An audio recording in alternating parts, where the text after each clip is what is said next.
नमस्कार, स्वागत है आप सभी बच्चों का साइन अप एकेडमी के इस यूट्यूब चैनल में। मैं हूं मृत्युंजय। अंग्रेजी की बेसिक ग्रामर की सीरीज लगातार जारी है। यदि आप चैनल पे पहली बार आए हैं तो वीडियो को स्किप मत कीजिएगा। मेरे प्यारे बच्चों, अंग्रेजी की बेसिक ग्रामर की सीरीज में आज हम बात करेंगे काइंड्स ऑफ सेंटेंसेस, यानी वाक्यों के प्रकार के टू टाइप, यानी दूसरे टाइप की हम बात करेंगे, यानी टेंस के अनुसार। मेरे प्यारे बच्चों, प्रायः बच्चों में कंफ्यूजन बनी रहती है कि सेंटेंस कितने प्रकार के होते हैं, यानी वाक्य कितने प्रकार के होते हैं। यह बात हमेशा बच्चों को कंफ्यूज करता है। तो सबसे पहले हमने टाइप 1 की बात की थी। टाइप 1 में हमने अर्थ के अनुसार सेंटेंस कितने प्रकार की है उसके बारे में चर्चा की थी। और आज हम टाइप 2 की बात कर रहे हैं।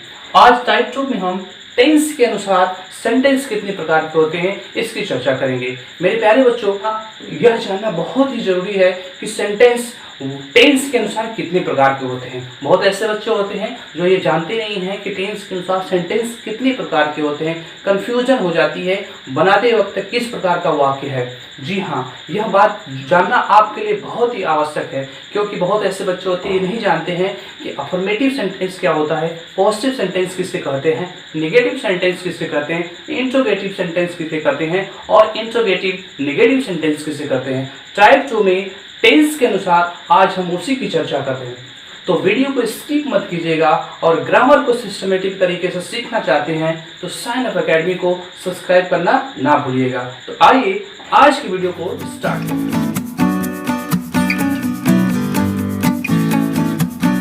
मेरे प्यारे बच्चों, यदि आज के टॉपिक की बात करें, काइंड्स ऑफ सेंटेंसेस यानी वाक्यों की प्रकार की बात करें, टाइप 2 में आज की हमारी टॉपिक अफर्मेटिव सेंटेंस, जिसे हम पॉजिटिव सेंटेंस भी कहते हैं। क्या कहते हैं? Positive sentence. कभी कभी बच्चों में यह कंफ्यूजन होती है कि अफर्मेटिव सेंटेंस या पॉजिटिव सेंटेंस अलग अलग होते हैं। ऐसा नहीं है। आज से आप जान लीजिए कि अफर्मेटिव सेंटेंस को ही हम पॉजिटिव सेंटेंस कहते हैं, जिसे कभी कभी हम कह सकते हैं कि साधारण वाक्य भी कहते हैं। जब हम टेंस पढ़ेंगे, जिसे हम साधारण वाक्य के नाम से भी जानते हैं, जिसे हिंदी में स्वीकारात्मक वाक्य कहते हैं। क्या कहते हैं? स्वीकारात्मक वाक्य।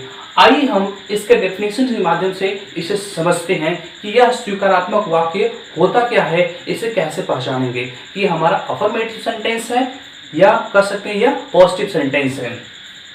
डेफिनेशन के माध्यम से समझते हैं। The sentence which asserts something is called the affirmative sentence. The sentence यानी वाक्य, द सेंटेंस माने वाक्य, विच माने जो, असरेट्स यानी स्वीकार करना, यानी अधिकार स्थापित करता है, स्वीकारता है, अधिकार दिखाता है, जमाता है। समथिंग माने कुछ, इज कॉल्ड कहते हैं द अफर्मेटिव सेंटेंस, जिसे हम स्वीकारात्मक वाक्य कहते हैं। यानी ऐसा वाक्य जो एक स्वीकार अपना कह सकते कि दावा को दिखाता है, उसे हम अफर्मेटिव सेंटेंस कहते हैं या उसे हम पॉजिटिव सेंटेंस कहते हैं। हिंदी डेफिनेशन में भी हम समझ लेते हैं कि अफर्मेटिव सेंटेंस किसे कहते हैं।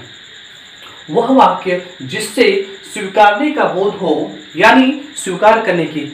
अभी हमने ऊपर के इंग्लिश डेफिनेशन में हमने समझा था कि स्वीकार करना यानी असरेट्स यानी स्वीकार करना। यहाँ पे देख सकते हैं कि वह वाक्य जिससे स्वीकारने यानी वह बात को मान लेता है, अधिकार को स्थापित करता है, का बोध हो, उसे अफर्मेटिव सेंटेंस यानी स्वीकारात्मक वाक्य कहते हैं। क्या कहते हैं? स्वीकारात्मक वाक्य कहते हैं। तो आशा करता हूँ आपको यह बातें समझ में आ रही हो। मेरे प्यारे बच्चों, एक चीज और आपको क्लियर करना चाहूँगा। एक डाउट बनी रहती है बच्चों के बीच में कि अफर्मेटिव सेंटेंस यानी जिसे हम पॉजिटिव सेंटेंस भी कहते हैं और असरेटिव सेंटेंस में क्या डिफरेंस है। जी हाँ, मैं इसे भी बताना चाहूँगा कि अक्सर बच्चों में यह दिक्कत होती है कि ये दोनों सेंटेंस तो एक ही जैसे दिखते हैं। जी हाँ, अफर्मेटिव सेंटेंस या असरेटिव सेंटेंस यह जानना बहुत ही जरूरी है। अगर हम असरेटिव सेंटेंस की बात करें, सबसे पहले टाइप 1 में हमने अर्थ के अनुसार सेंटेंस कितनी प्रकार के होते हैं, सबसे पहले पार्ट की बात करें तो हमने असरेटिव सेंटेंस की बात की थी। किसकी की थी? असरेटिव सेंटेंस, यानी जिसे हम विधि सूचक वाक्य कहते हैं, जिसकी पहचान है कि जिन वाक्यों में हमें किसी सूचना या घटना का प्राप्ति होता है उसे हम विधि सूचक वाक्य कहते हैं। आप यहाँ ध्यान दीजिएगा, अफर्मेटिव सेंटेंस जो होता है उसे असर्टिव सेंटेंस के पार्ट होता है। यानी असर्टिव सेंटेंस दो प्रकार का होता है। कितने प्रकार का होता है? दो प्रकार का होता है। पहला पार्ट अफर्मेटिव या पॉजिटिव और दूसरा उसका पार्ट नेगेटिव होता है। यानी असर्टिव सेंटेंस के दो पार्ट। कितने पार्ट? दो पार्ट, एक अफर्मेटिव और दूसरा नेगेटिव। ये जिसकी हम बात कर रहे हैं अफर्मेटिव, जहां पे हमेशा हाँ की प्राप्ति होगी। क्या होगी? हाँ की प्राप्ति होगी। यानी जो वाक्य हमेशा स्वीकार लेता है, यानी काम को करने के बोध को बताता है, यानी काम को होने की प्राप्ति करता है, उसे हम अफर्मेटिव सेंटेंस कहते हैं। यानी इन वाक्यों में हमें काम के पूर्ण होने की प्राप्ति मिलती है। क्या मिलती है? काम को पूर्ण होने की प्राप्ति मिलती है। अगर हम दूसरे टाइप की बात करें नेगेटिव सेंटेंस, तो नेगेटिव सेंटेंस वे सेंटेंस होते हैं जहां पे काम को न होने की प्राप्ति होती है। क्या होती है? काम को न होने की प्राप्ति होती है, उसे हम नेगेटिव सेंटेंस कहते हैं। मेरे प्यारे बच्चों, अगली वीडियो लेक्चर में हम नेगेटिव सेंटेंस बताएंगे, क्योंकि उसे भी जानना आपको बहुत ही आवश्यक है। तो आइए हम एग्जाम्पल के माध्यम से समझते हैं। तो आपको यह बातें ध्यान रखना है कि असर्टिव सेंटेंस के दो पार्ट होते हैं, एक अफर्मेटिव और एक नेगेटिव। आज हम अफर्मेटिव सेंटेंस की बात कर रहे हैं, तो ध्यान दीजिए असर्टिव सेंटेंस जहां पे दोनों वाक्य यानी उन वाक्य में यस या नो दोनों आ सकता है, यस या नो दोनों हो सकते हैं, यानी दोनों बातें हो सकती हैं। उस सेंटेंस में हाँ भी हो सकता है, ना भी हो सकता है, लेकिन अफर्मेटिव सेंटेंस में केवल हाँ होगा। क्या होगा? केवल हाँ होगा। जहां हाँ की प्राप्ति होगी वहां पे अफर्मेटिव सेंटेंस होगा। तो आशा करता हूं आप सभी बच्चों को यह बातें आसानी से समझ में आ गई होगी कि असर्टिव सेंटेंस और अफर्मेटिव सेंटेंस में क्या फर्क है। हालांकि असर्टिव सेंटेंस का ही पार्ट अफर्मेटिव सेंटेंस है और दूसरा पार्ट नेगेटिव सेंटेंस है। चलिए हम एग्जाम्पल के माध्यम से इसे समझते हैं। भारत ने मैच जीत लिया। भारत ने मैच जीत लिया। आपने देखा कि इंडिया वन द मैच, यानी इस वाक्य में काम के होने की सूचना मिल रही है, यानी काम को पूरा होने की सूचना मिल रही है, यानी काम पूरा हो गया है। काम क्या हो गया है? पूरा हो गया है, यानी हाँ की बात हो रही है। किसकी बात हो रही है? हाँ की बात हो रही है। अगर दूसरी वाक्य की हम बात करें तो लड़के ने खिड़की तोड़ डाली।